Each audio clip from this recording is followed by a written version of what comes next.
Group Selection Wilson yaitu seleksi kelompok mekanisme evolusi yang diusulkan di mana seleksi alam bertindak pada tingkat kelompok, bukan pada tingkat individu yang lebih konvensional.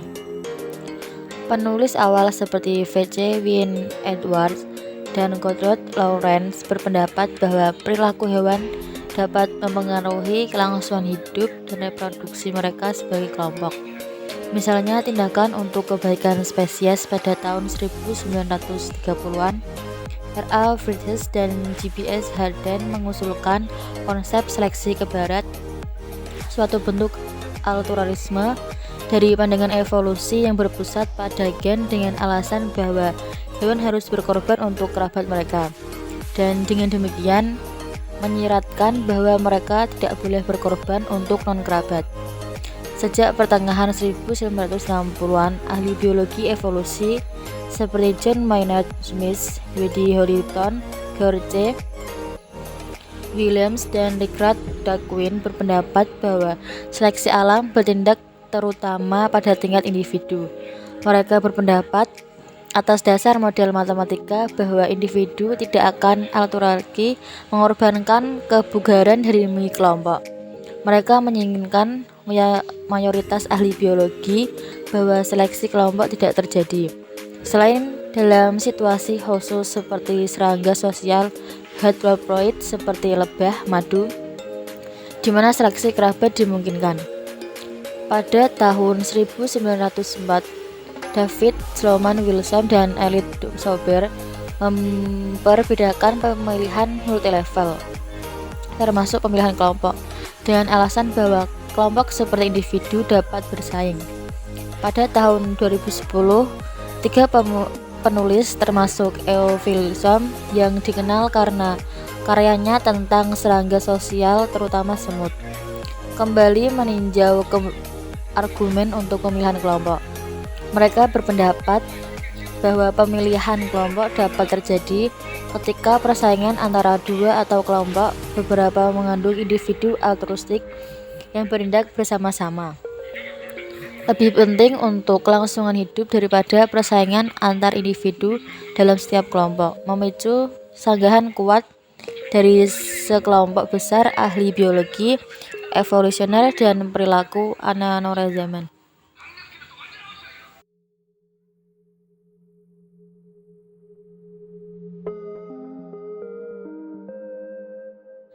Selanjutnya yaitu Bigot Noren-Zayan.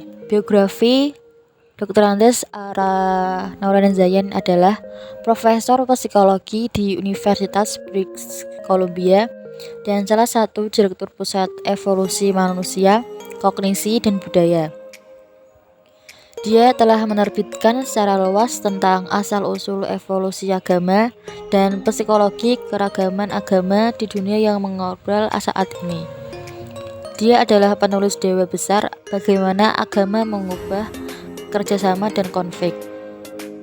Pendidikan PhD Universitas, minat pikir lintas budaya, kognisi agama, keyakinan supernatural, dasar psikologis budaya, masalah variabilitas budaya, dan Universitas Evolusi Budaya.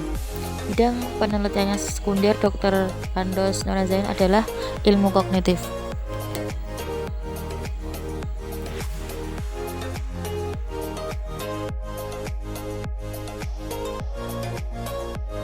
Selanjutnya yaitu Dewa Besar Ara Noren-Zayan.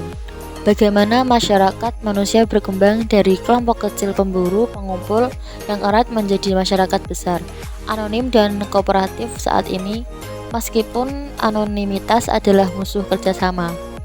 Bagaimana agama-agama terorganisir dengan Dewa Besar. Bagaimana monoteisik dan politeisik yang agung menyebar ke sebagian besar pemikiran di dunia. Dalam Big Gourds, Ara Noren-Zayan membuat argumen yang mengejutkan dan provokatif pada teka-teki mendasar tentang asal-usul peradaban ini adalah satu dan sama dan saling menjawab. Begitu pikiran manusia bisa membayangkan makhluk supernatural menurut Noren-Zayan. Panggung telah ditetapkan untuk perubahan budaya dan sejarah yang cepat yang akhirnya mengarah pada masyarakat besar dengan Dewa Besar dewa yang kuat, maha tahu, inventasionis yang peduli dengan pengetahuan perilaku moral manusia. Bagaimana seperti kata pepatah, mengawasi orang adalah orang baik. Oleh karena itu, orang-orang bermain bagus ketika mereka berpikir dewa besar sedang mengawasi mereka, bahkan ketika tidak ada orang lain. Namun pada saat yang sama, keyakinan yang tulus pada dewa besar melepaskan kerjasama yang belum pernah terjadi sebelumnya. Dalam kelompok yang terus berkembang, itu juga memperkenalkan sumber baru potensi konflik antar kelompok yang bersaing. Di beberapa bagian dunia seperti Eropa Utara, institusi sekuler telah mempercepat pemerosotan agama dengan mengambil alih fungsi pembangunan komunitasnya. Masyarakat dengan mayoritas etis ini, beberapa yang paling kooperatif, damai, dan makmur di dunia, menaiki tangga agama dan kemudian menendangnya. Jadi, sementara dewa besar menjawab pertanyaan mendasar tentang asal-usul dan penyebaran agama-agama dunia. Hal itu juga membantu kita memahami transisi sosial lain yang lebih baru, kebangkitan masyarakat kooperatif tanpa kepercayaan pada Tuhan. Ara Norazayan adalah profesor psikologi di University of British Columbia. Karyanya telah ditampilkan di New York, tempat dia dibesarkan di Broad dan tinggal di Vancouver. Pembahasan yang ketiga yaitu kultural psikologi Cohen. Cohen adalah profesor psikologi di Universitas Illinois, di mana dia juga berafiliasi dengan Sekolah Tinggi Hukum, Pusat Kajian Asia Timur dan Pasifik, dan Pusat Kajian Amerika Latin dan Karibia. Dia adalah anggota Asosiasi untuk Ilmu Psikologi di Masyarakat untuk Kepribadian dan Psikologi Sosial. Minat penelitian Cohen meliputi masalah budaya, agama, dan sosial ekonomi, dengan studi tentang kekerasan, hukum dan kebijakan sosial, keuangan konsumen, kreativitas, dan sindrom kehormatan, wajah, dan martabat. Shinobu Kitamaya adalah profesor psikologi College Robert B. Jason di Universitas Michigan. Ia mempelajari keragaman psikologis lintas budaya yang telah mempelopori bidang ilmu saraf budaya. Editor Journal of Personality dan Social Psychology, Attitude dan Social Cognition. Dr. Kitamaya adalah penerima Fulbright dan Guggenheim Fellowship, Scientific Impact Award dari Society of Experimental Social Psychology, dan Career Contribution Award dari Society for Personality and Social Psychology.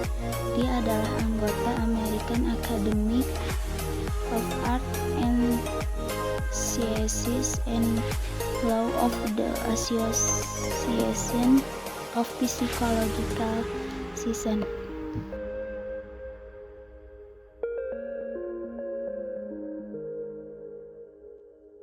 Selanjutnya yaitu psikologi budaya. Psikologi budaya adalah studi tentang bagaimana orang membentuk dan dibentuk oleh budaya mereka. Topik kajian dalam bidang ini meliputi persamaan dan perbedaan antara budaya dalam hal norma, nilai, sikap, skrip, pola tingkah laku, produk budaya seperti hukum, mitos, simbol, dan artefak material, struktur sosial, praktik dan ritual, lembaga, dan ekologi. Penelitian psikologi budaya yang penting telah dilakukan oleh berbagai ilmuwan sosial, termasuk antropolog, sosiolog, ilmu politik, dan penelitian dari berbagai disiplin ilmu psikolog. Banyak pekerjaan kontemporer di bidang ini dilakukan oleh psikolog perkembangan. Beberapa antropolog terkemuka dan sosiolog sosial dengan kontribusi yang sangat besar dari kelompok terakhir ini. Psikologi budaya berbeda dari psikologi sosial, harus utama dalam pertimbangan eksplisitnya tentang budaya dan dalam pendekatan komparatifnya mengambil sampel dari 2 atau lebih populasi budaya. Tidak ada definisi budaya yang disepakati secara umum atau tentang apa yang merupakan kelompok budaya secara khusus. Dalam sebuah artikel terkenal dari awal 1950-an, 2 antropolog menyusun lebih dari 150 definisi budaya, dan masalah ini tidak lagi diselesaikan saat ini. Alih-alih berkonsentrasi pada pertanyaan-pertanyaan abstrak seperti itu. Bagaimanapun, para psikolog budaya telah memusatkan perhatian pada apa yang mereka anggap sebagai fenomena budaya.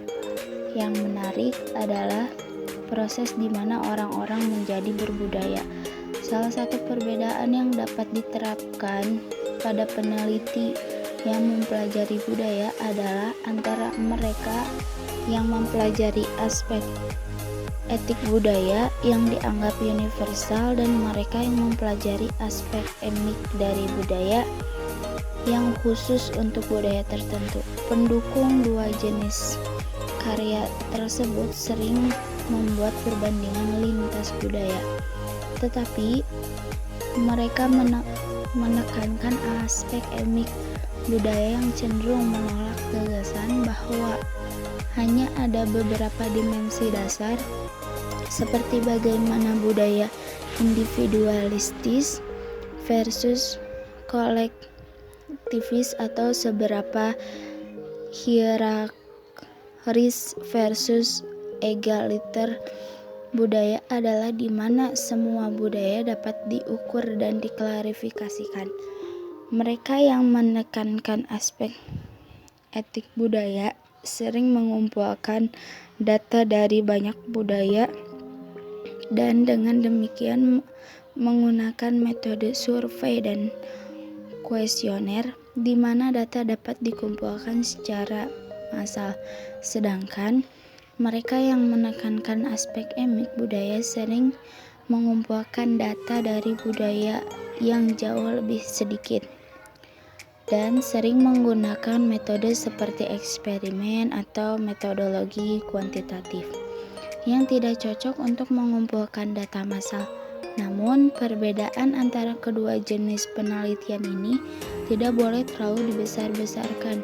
Banyak peneliti melakukan 2 jenis pekerjaan tersebut dan mereka menjamin dari penelitian satu sama lain secara bebas. Entry tersebut berisi karya dari kedua tersebut. Daftar yang dihimpun dimaksudkan untuk menyediakan sumber daya yang sesuai untuk berbagai halayak.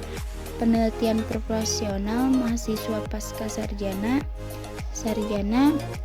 dan masyarakat awam yang terpelajar.